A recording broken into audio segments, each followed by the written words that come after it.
नमस्कार दोस्तों। आज मैं आपको प्रेमचंद्र की एक सबसे नायाब कहानी सुनाऊंगा जिसका नाम है ठाकुर का कुआं। जोखू ने लोटा मुंह से लगाया तो पानी में सख्त बदबू आई। गंगी से बोला, ये कैसा पानी है, मारे बास के पिया नहीं जाता, गला सूखा जा रहा है और तू सड़ा पानी पिलाए देती है। गंगी प्रतिदिन शाम पानी भर लिया करती थी। कुआं दूर था, बार बार जाना भी मुश्किल था। कल वो पानी लाई तो उसमें बू बिल्कुल भी ना थी। आज पानी में बदबू कैसी। लोटा नाक से लगाया तो सचमुच बदबू थी। जरूर कोई जानवर कुएं में गिरकर मर गया होगा, मगर दूसरा पानी आवे कहाँ से। ठाकुर के कुएं पर कौन चढ़ने देगा, दूर से लोग डांट बताएंगे। ठाकुर का कुआं गांव के उस सिरे पर है, परंतु वहां भी कौन पानी भरने देगा। कोई तीसरा कुआं गांव में है नहीं। जोखू कई दिन से बीमार है। कुछ देर तक तो प्यास रोके चुप पड़ा रहा, फिर बोला, अब तो मारे प्यास के रहा नहीं जाता, ला थोड़ा पानी नाक बंद करके पी लूं। गंगी ने पानी न दिया। खराब पानी से बीमारी बढ़ जाएगी, इतना जानती थी, परंतु ये नहीं जानती थी कि पानी को उबाल देने से उसकी खराबी जाती रहती है। बोली, ये पानी कैसे पियोगे। ना जाने कौन जानवर पानी में मरा है, कुएं से मैं दूसरा पानी लाए देती हूँ। जोखू ने आश्चर्य से उसकी ओर देखा। पानी कहाँ से लाएगी। ठाकुर और साहू के 2 कुएं तो है, क्या एक लोटा पानी ना भरने देंगे।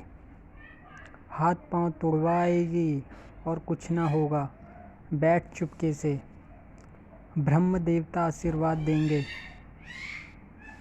ठाकुर लाठी मारेंगे, साहू जी 1 के 5 लेंगे। गरीबों का दर्द कौन समझता है। हम तो मर भी जाते हैं तो कोई द्वार पर झांकने नहीं आता। कंधा देना तो बहुत बड़ी बात है, ऐसे लोग कुएं से पानी भरने देंगे। इन शब्दों में कड़वा सत्य था। गंगी क्या जवाब देती, किंतु उसने वह बदबूदार पानी पीने को ना दिया। रात के लगभग 9 बजे थे। थके मांदे मजबूर तो सो चुके थे। ठाकुर के दरवाजे पर 10-5 बेफिक्रे जमा थे। मैदानी बहादुरी का तो अब जमाना ना रहा, ना मौका। कानूनी बहादुरी की बातें हो रही थी। कितनी होशियारी से ठाकुर ने थानेदार को एक खास मुकदमे में रिश्वत दी और साफ निकल गए, किंतु अक्लमंदी से एक मार्के के मुकदमे की नकल ले आए। नाजिर और मुहतमहीन सभी कहते थे, नकल नहीं मिल सकती। कोई 50 मांगता, कोई 100। यहाँ बेपैसे कौड़ी नकल उड़ा दी। काम करने ढंग चाहिए।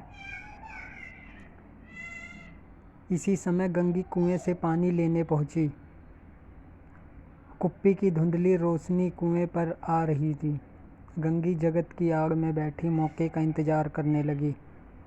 इस कुएं का पानी सारा गांव पीता है, किसी के लिए रोका नहीं। सिर्फ ये बदनसीब पानी नहीं भर सकते।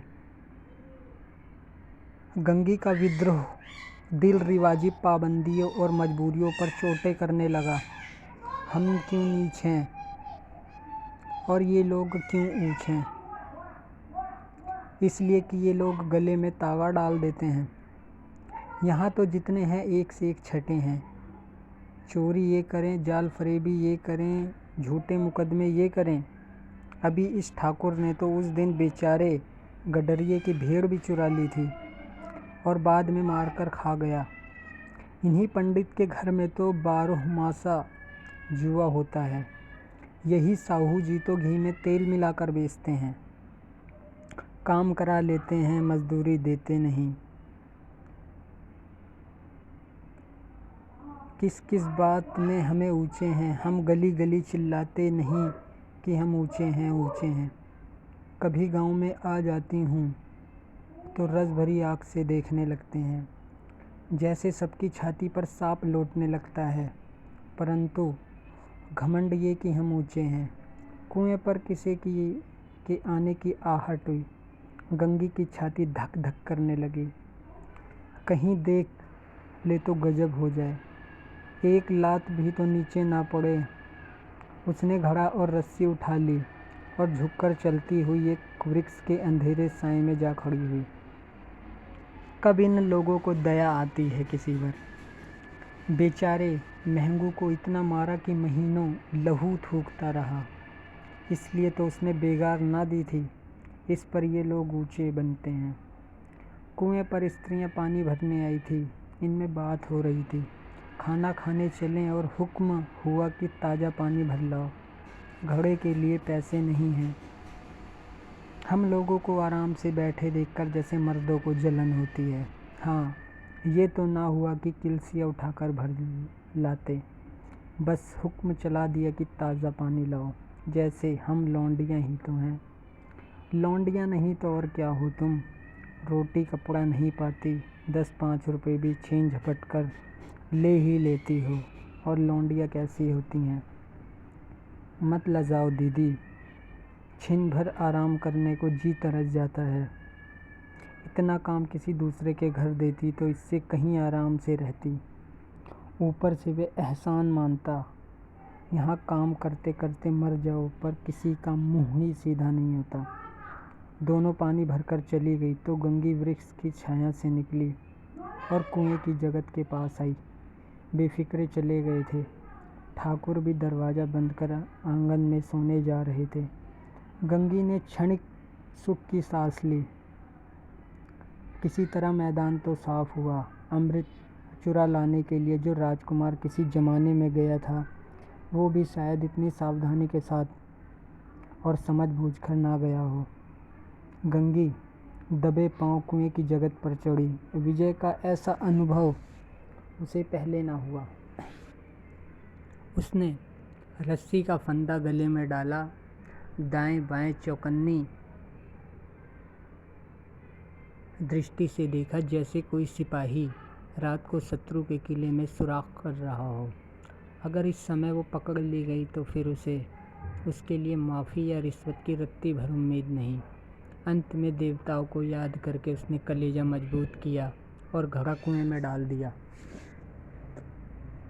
घड़े में पानी में गोता लगाया, बहुत सी आहिस्ता, जरा भी आवाज़ ना हुई। गंगी ने 2-4 हाथ जल्दी जल्दी मारे। घड़ा कुएं के मुंह तक पहुंचा। कोई बड़ा सहजोर पहलवान भी इतनी तेजी से ना खींच सकता था। गंगी झुकी कि घड़े को पकड़कर जगत पर रखे कि एकाएक ठाकुर का दरवाज़ा खुल गया। शेर का मुंह इससे अधिक भयानक ना होगा। गंगी के हाथ से रस्सी छूट गई। रस्सी के साथ घड़ा धड़ाम से पानी में गिर गया और कई क्षण तक पानी में हिलकोरे की आवाज़ें सुनाई देती रहीं। ठाकुर कौन है पुकारते हुए कुएं की तरफ आ रहे थे और गंगी जगत से कूद कर भागी जा रही थी। घर पहुंचकर देखा कि जोखू लोटा मुंह से लगाए वही मैला गंदा पानी पिए जा रहा है।